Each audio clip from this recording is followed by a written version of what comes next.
ნუშისა და კაკლის მწარმოებელთა ასოციაციამ გასული წლის მოსავალთან დაკავშირებით 160 ფერმერი და მათ შორის 75 კაკლის და 85 ნუშის ბაღების მფლობელი ფერმერები გამოკითხა. კვლევის შედეგებით 2024 წელს ქვეყანამ 3500 ტონა ჩანდლერის ჯიშის კაკალი და 3000 ტონა ნუშის მოსავალი მიიღო. ასევე კვლევა მაჩვენა, რომ 20 ჰექტარზე მაღალი მაჩვენებლის ფართობის მქონე ბაღებში მოსავლიანობა უფრო მაღალი არის, ვიდრე პატარა ბაღებში. ეს სავარაუდოდ განპირობებული არის იმით, რომ დიდი ფართობის მქონე ფერმერებს მეტად მიუწვდებათ ხელი ფინანსებზე, გამოცდილ აგრონომებზე და საერთაშორისო გამოცდილებაზე, ასევე გამოკითხვაში ფერმერებმა პასუხი გასცეს კითხვაზე, ჰქონდათ თუ არა მოსავლის ამღები თანამედროვე ტექნოლოგია. გამოკითხული ფერმერების მხოლოდ 15%-მა გასცა ამ კითხვას პასუხი დადებითად.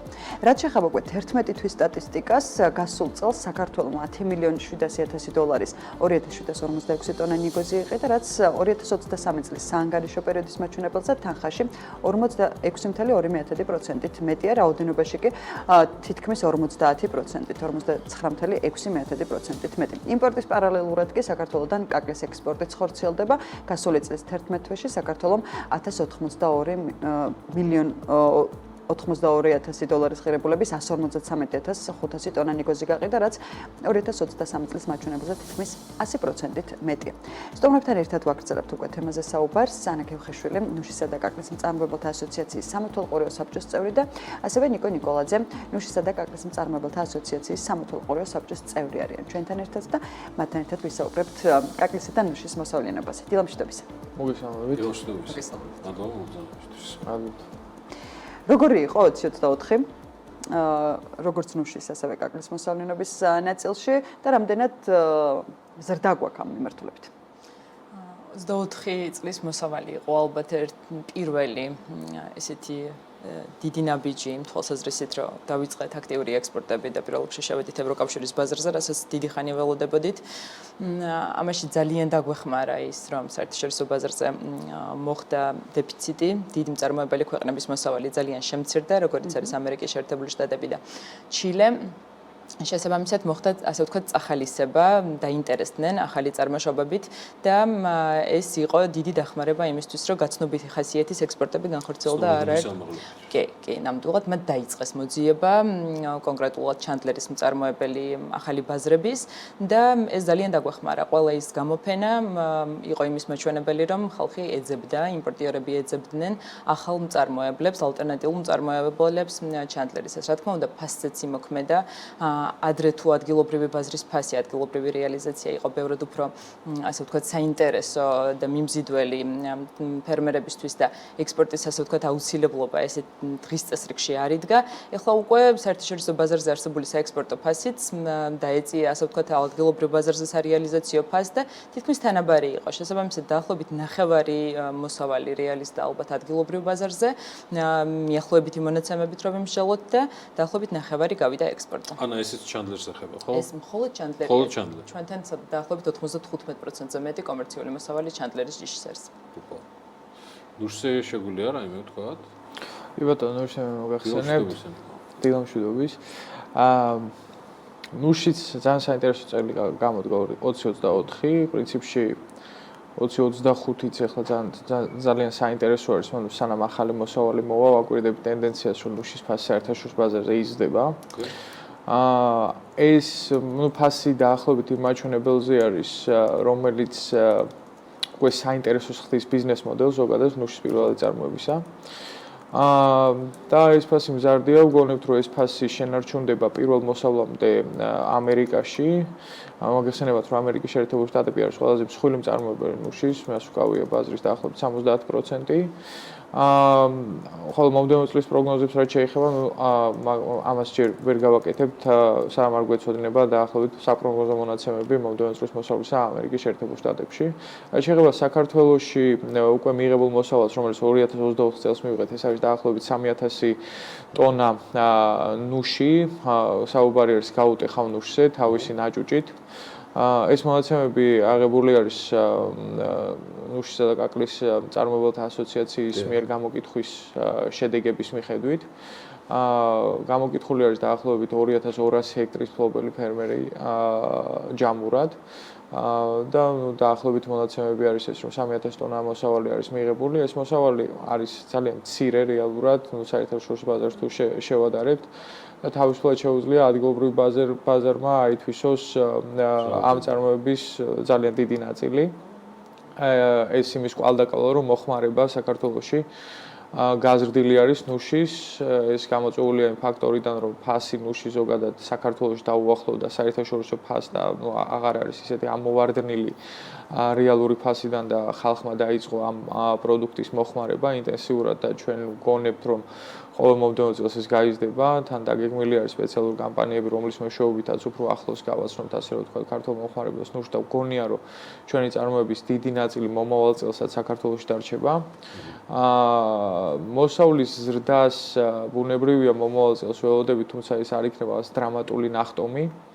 გამომდინარე იქედან, რომ ახალი ბაღები, რომელიც სწორი აგროინჟინერით არის გაშენებული, ჯერჯერობით სრულ მოიარობაში ვერ შევა, ანუ დაახლოებით 2 წელი დაჭირდება კიდე, რომ ჩვენი ის ინდუსტრიული ბაღები, რომლებიც სწორად მოხდა გაშენება საქართველოში, მათ დაიწყონ იმ მოსავლის მიღება, რომელიც დაჭირდება ნიკო. დაახლოებით 2 წელი დაჭირდება, ჩვენ დაახლოებით 10 წელია უკვე ნუშს ინდუსტრიულად მოვიყვანთ საქართველოს, თუმცა პირველადი ტალღები არც ისე სწორად იყო, ასე რომ ვთქვათ.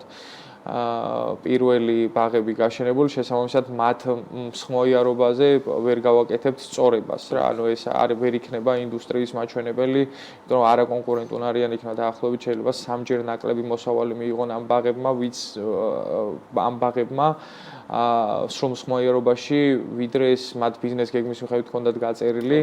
თუმცა, აქ მიღებული ცოდნით ან შეიძლება ითქვას, რომ საქართველოში მოყვანილი ნუში სრულად შევა დღეს მდგომარეობით სრულად დარჩება დიდი პროცენტი დარჩება საქართველოში თუ არ ექნა ასე რომ ვთქვათ წარმოებელს იმის мотиваცია რომ ექსპორტზე გაიტანოს ფასისმიერი мотиваცია რომ ალტერნატივა არ უნდა ქონდეს რაც აქამდე არ გაჩერდა რაც აქამდე არ გაჩერდა მოცულობიდან და კი ბატონო მოცულობიდან რაოდენობიდან ანა 95%-ზე როცა საუბრობთ ჩანდლერიდან გამომდინარე ასოციაციას გულისხმობთ ხო ანუ თუ რაიმე სხვა იგივე არ მხოლოდ ასოციაციაში ჩართული ფერმერები, ეს არის ბაზარი. ძირითადი სტატისტიკა, ეს იყო ბუმი 10 წლის წინ, როცა ნუშის გაშენება დაიწყო ძალიან აქტიურად, მაშინ გახდა ჩანდლერი ძალიან პოპულარული. კომერციულად ჩანდლერი ყველაზე სწორი ჯიშია და ჩვენ კლიმატური პირობები გვიწყობს ხელს, რომ ჩანდლერი ვაწარმოოთ. ძალიან ბევრ ქვეყანას არ შეუძლია ჩანდლერის ადეკვატური ჩვენთვის ჩანდლერი. დიახ, და კომერციულადაც კაკალში ყველაზე მომგებიანი ჯიში ჩანდლერია. ამ შემთხვევაში კაკლის ნაწილში საქართველოს ბაზარზე რამდენი ადგილობრივი წარმოების საქართველოს ნაწილი რამდენი პროცენტზე მოდის და ვიდრე ექსპორტზე გადის? წინა წლებში თუ ძირითადი მასა, აი რაღაცა საცდელი ექსპორტები ხორციელდებოდა მხოლოდ ნიმუშების სახით იგზავნებოდა სავარაუდოდ უფრო. წელს უკვე ძირითადი დაახლოებით ნახევარი დაბინავდა ადგილობრივ ბაზარზე. ჩვენთან ძირითადი მოთხოვნა ახალ წლამდე არის კაკლის შემთხვევაში მოგეხსენებათ და აი დეკემბრამდე ნარჩუნდება ადგილობრივ ბაზარზე ძალიან დიდი მოთხოვნა. იანვრიდანაც რა თქმა უნდა არის მოთხოვნა, იმიტომ რომ კაკლის მოხმარება კი სეზონურია, მაგრამ მთელი წლის განმავლობაში არის ძალიან აქტიური და ნარჩუნდება, მაგრამ კვლავ ისევ ნარჩუნდება იმპორტები. იმპორტის მოცულობის ზრდა გამოწვეულია, რა თქმა უნდა, იმითი, რომ ბიუჯეტური პროდუქტი შემოდის და აბსოლუტურად ორი განსხვავებულ პროდუქტს ვსაუბრობთ, ანუ სულ სხვა საფასო სეგმენტში არის იმპორტული რაც შემოდის, არ არის ჯიშური, გაცილებით უფრო დაბალი ხარისხის არის და დაბალფასიანზე მოთხოვნა ადგილობრივ ბაზარზე ნარჩუნდება. ქართულმა დაიკავა თავისი ნიშა, მაღალ სეგმენტური, მაღალფასიანი და ასე ვთქვათ, გაინაწილა ბაზარი. ხო, კი. ეს ბიუჯეტური და იმპორტირებული ერთობლივად ეს ძირითადად ჩინურია? პირველ ადგილას რაოდენობის თვალსაზრისით დგას ჩინური, თუმცა უკრაინულიც წინა წლებში იყო ძალიან აქტიურად, თუმცა წელს უკრაინულ კაკალზეც ფასი ძალიან გაიზარდა. ჩინურიც ანუ არ არსებობს წარმოშობა მსოფლიოში, რომელიც ფასი წელს არ გაზრდილიყო, იმიტომ რომ დიდი დეფიციტი შეიქმნა ძალიან ბევრ მწარმოებელ ბაზარზე.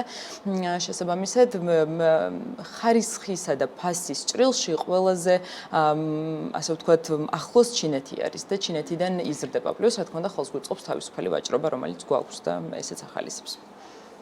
რადგან ფასს შევეხეთ, მიმდინარე წელთან მიმართებით, როგორც კაკლის, ასევე ნუშის წარმოებაში ველით ფასების ზრდას? მინდა 2025-ში ეს ამერიკის მოსავალი სანამ არ გვეცოდინება, ჯერჯერობით პროგნოზის გაკეთება შეუძლებელია, იმიტომ რომ დამოკიდებული არის ამინდზე, ყვავილობის პერიოდში ძირითადად, ყვავილობის პერიოდი ჯერ არ ყოფილა და აგრეთვე მოსავლის აღების დროსაც რა. შესაბამისად, ამის პროგნოზირება თითქმის შეუძლებელია. ერთადერთი რაც შეგვიძლია ვთქვათ, რომ მოთხოვნა გაზრდილია, ვეგანიზმის ზრდასთან ერთად მოთხოვნა იზრდება ნუშზე. ანუ მოთხოვნას თუ ჩავთვლით და თუ მოთხოვნის ზრდას თუ ავიღებთ მხოლოდ ხედველობაში და თუ ვიტყვით, რომ იგივე მოსავალი გვექნება, ასე რომ ვთქვათ, რაც ჰქონდა შარშან, მაშინ ფასი გაიზრდება, მაგრამ რადგან არ ვიცით რა იქნება მიწოდება და მისი პროგნოზირება ჯერჯერობით შეუძლებელია, ამიტომ ამაზე ვერ გავაკეთებთ, ასე ვთქვათ. თუ ჩვენ საუბრობთ კაკლოვან კულტურებზე და კონკრეტულად ჩანდლერის ჯიშზე, როგორც უკვე ფორმირებულ და ნაყოფ და შედეგმიღებულ მიმართულებაზე.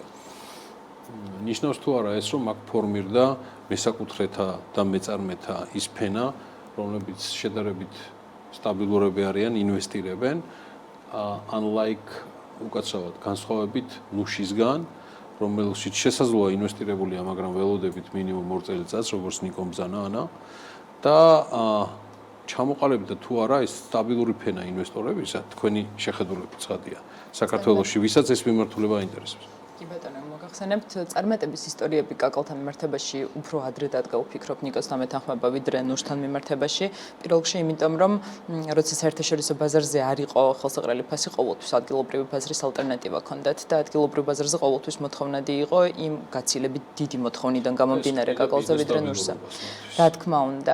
პლუს ახლა დაგვემატა ის, რომ საერთაშორისო ბაზრის ფასიც არის საკმარისად კონკურენტუნარიანი კი და უკვე ორი ალტერნატივა აქვს. ანუ რაც თქვენ ბრძანეთ, სახელის თუ წამოეწია ცნობადობიდან გამომდინარე ქართული კაკლისა, რავი, რამ უნდა გააჩეროს კარგმა მოსავალმა? უნდა გაგრძელდეს აუცილებლად ეს ინვესტიციები, აღარ არის რა თქმა უნდა ის ბუმი, რომელიც იყო და იმისთვის რომ სექტორი განვითარდეს, აუცილებელია რომ ვფიქრობ, ეხლა ყველაზე სწორი დრო არის ამ მიმართულებით. რატო კარგი, ბარემ აქვე ვიკითხო, რატო იკლო ინვესტიცია ვერ დაინახეს, რომ ამ სფეროში ფული კეთდება? კაკალთან მიმართებაში შემიძლია ის გითხრათ, რომ რა თქმა უნდა, ცოდნის ძალიან დიდი დეფიციტი იყო, რამაც გამოიწვია. ანუ ის მოლოდინები, რაც ჰქონდათ, ის არასწორი ინფორმაცია გავრცელებული, რომ რაღაცნაირად რეალობასთან ახლოსაც არ იყო ის მოლოდინები, რომელიც ჰქონდათ ფერმერებს, ის რა თქმა უნდა არ გამართლდა და ეხლა უკვე ცოდნაც არის, გამოცდილებაც არის, ეხლა უკვე რეალური მოლოდინებიც აქვთ ფერმერებს, რომლებიც შედიან ამ საქმეში და ამან გამოიწვია ძალიან ბევრი ფერმერის რაღაცნაირად გულგრილობა ამ საქმის მიმართ საერთოდ გაეშვა ძალიან ბევრი და რა თქმა უნდა გულდასაწყვეტია ძალიან ბევრი სახელმწიფო ინვესტიცია არის შადებული ამაში, ძალიან ბევრი კერძო ინვესტიცია არის შადებული ამაში და ალბათ ეს იყო რაღაცა განვითარების გზა, რომელიც უნდა გაგვევლო და ამ ეტაპამდე მოვსულიყავით და ეხლა სწორედ ის ეტაპია, რომ ამ სექტორს შეუძლია ისეთი სწრაფი და ეფექტური განვითარება. ნუში, მკვეთრად გამოხატული წარმატების ისტორია ჯერჯერობით არ გვაქვს. ჯერ. თუმცა როგორც მოგახსენეთ, ახალი გაშენებული ბაღების პირველადი მონაცემები ძალიან კარგია. ანუ პირველად წარმოებაში ყველაზე მნიშვნელოვანი არის მოიყვანო რაოდენობრივად ბევრი და ხარისხიანი მოსავალი რა. შესაბამისად, ამას ვერ ვაკმაყოფილებთ პირველი გაშენებული ბაღები, თუმცა მომდევნო გაშენებული ბაღები რაც არის, პირველი მეორე წლის მოსავალი გვაჩვენებს, რომ სწორ ტრენდზე ვდგავართ რა. პირველი გაშენება მოხდა ბუნებრივია სტიქიურად და ეს შეცდომები რაც იყო გამოწვეული არის ყოველ ამ აქედან გამომდინარე რომ არასწორი დათვლებით, არასწორი ინფორმაციებით მოხდა ამ ყველაფრის გაკეთება, თუმცა წელს ძალიან კარგი მაჩვენებლები ექნება ფინანსურად, იმიტომ რომ ფასი გაიზარდა და დაახლოებით 30%-იანი ნახტომი არის და ძალიან კარგი მონაცემები, ამით შეიძლება ინვესტორები დაინტერესდნენ, როგორც წესი ფასი მიბმულია ხოლმე, არა მარტო საქართველოში, არამედ ამერიკის შეერთებულ შტატებში, მაგალითად 2015-16 წლებში გაშენდა ყველაზე მეტი ბაღი, ეს იყო როცა პიკური ფასი ფიქსირდებოდა მსოფლიო ბაზარზე რა, ფასს მიყვება როგორც წესი ინვესტიციები, რა გქონია რომ საქართველოშიც მომავაწილებლად ძლოდიანია შედარებით ეს ინვესტიციები და დარწმუნებული ვარ ანამ რაც მოყვა იმას დავამატებ მხოლოდ რომ ის ემოციური ინვესტირება დაკავშირებულია იმასთან რომ დღეს ხვალ ეს არ იგებს იმ ფულს რასაც ჭირდება შედარებით მეტი დრო და გრძელვადიანი ეგრეთ წოდებული გრძელი ფული ნუშის ინდუსტრიაში როგორ აფასებთ ინვესტიციების როგორ თქვა სტატუს კვოს, მოდი ესე კითხავ. არის ინტერესი თუ ხა გავიგე რომ კაკალზე უფრო მეტი არის, იმიტომ რომ იქ ემოციაც მეტი იყო. დღეისობით ინტერესის მკვეთრი კლება არის, თუმცა ვგონებ რომ მომავალ წელს ეს მოიმატებს. მიუხედავად იმისა, რომ თქვენ რასაც ამბობთ, რომ დღევანდელი ფასი არ განსაზღვრავს, რა ვიცი, 7 წლის შემდეგ რა იქნება მდგომარეობა, მაინც როგორც წესი ინვესტორებზე მიმდინარე ფასს ყოველ შემთხვევაში ემოციური გავლენა აქვს ხოლმე. ამას გვაჩვენებს არა მარტო ნუშის ბაზარი, არამედ სხვა რაღაცები. ანუ იღებენ ხოლმე გადაწყვეტილებას დღევანდელი ფასიდან გამომდინარე. კი, დღევანდელი ფასიდან გამომდინარე, სწორედ არა კვალიფიციური ინვესტიციები შეიძლება მოყვეს ამ ყველაფერს. თუმცა ამ იმპულს ველოდებით, რომ გაიზრდება მოღვაწე. მგონია რომ ამ ბაზრის ამ მიმართულების უკაცრავად თავარი უპირატესობა არის ის, რაც ანამაც ბრძანა, რომ ის გადაზღვეულია ადგილობრივი მოთხოვნით. მინიმალურ დონეზე მაინც და ის არასდროს არ გაგიყვანს ისეთ მინუსში ჩემი აზრით. შესაბამისი მოსავლის და ხარისხის პირობებში როგორც შეიძლება იყო, ამიტომ ცოტა უფრო თამამად მგონია ქართული ემოციებით, მაგრამ მაინც თამამად ღირს უფრო მეტად ინვესტირება. რა სისურვებდით და რა მოიყვანს მეტ ინვესტორს ამ მიმართულებით და ამით დავამთავროთ. ანა კაკალთან მიმართებაში ეხლა სექტორი აბსოლუტურად მზად არის მისაღებად ახალი ინვესტიციების მოსაყოლად და გასაზიარებლად წარმატებული ისტორიების. კი, გადამამუშავების სექტორიც არის მზად, რა თქმა უნდა, განვითარების გზა აქვს კიდევ გასავლელი, თუნდაც რაც თქვენ ახსენეთ, მოსავლის ამღები ტექნიკა, ხა 24 წლის მოსავალმაც ეს გვანახა, რომ როდესაც წვიმა მოვიდა მოსავლის შუაღების პერიოდში, ის ბაღები, რომლებიც არ იყვნენ მზად, მათ მოსავლის ნაწილის ხარისხი, რა თქმა უნდა, ასე ვთქვათ, დაუქვეითდათ და დაუვარდათ, მაგრამ ყოველ შემთხვევაში იმ ის ბაღები, რომლებიც რაღაცა გარკვეულ წარმატებას მიაღწიეს, უკვე კონკრეტული გეგმა აქვთ და ის მოსავლის ამღები ტექნიკაც აუცილებლად იქნება და რაღაცა ყველაფერს თავისი დრო აქვს. ამ ეტაპზე სექტორი სრულიად მზად არის, ასოციაციაც მზად არის, გაუწიოს კონსულტაცია ყველა დაინტერესებულ ადამიანს ამ სექტორში, რომ ინვესტიცია გააკეთოს და ვფიქრობ, რომ ალბათ ერთ-ერთი ყველაზე საინტერესო და გამართლებული ასე ვთქვათ, საინვესტიციო პროექტი იქნება კაკლის მიმართულებით. ნუში შეგვიძლია იგივე ვთქვათ, სწორი აგროინჟინერით და სწორი დათვლებით გაკეთებული ნუშის ბაღი, რომელშიც მოყვანადი არის 6 ტონა მოსავალი, საუბარია გაუტეხავ ნუშზე, დღევანდელი ფასებით და შარშანდელი ფასებითაც ძალიან საინტერესო ფინანსური მაჩვენებლები აქვს. მთავარია სწორად გაკეთება და მოყვანა რაოდენობის და ხარისხის. წარმატებებს გისურვებთ. მადლობა მომბრძანებისთვის ანა ქევხიშვილი. ნუშის და კაკლის წარმომადგენელთა ასოციაციის სამეთო უყურეო საბჭოს წევრი და კიდევ ერთი წევრი ნიკო ნიკოლაძე, ნუშის და კაკლის წარმომადგენელთა ასოციაციის სამეთო უყურეო საბჭოსი. მადლობა სტუმრებს მომბრძანებისთვის.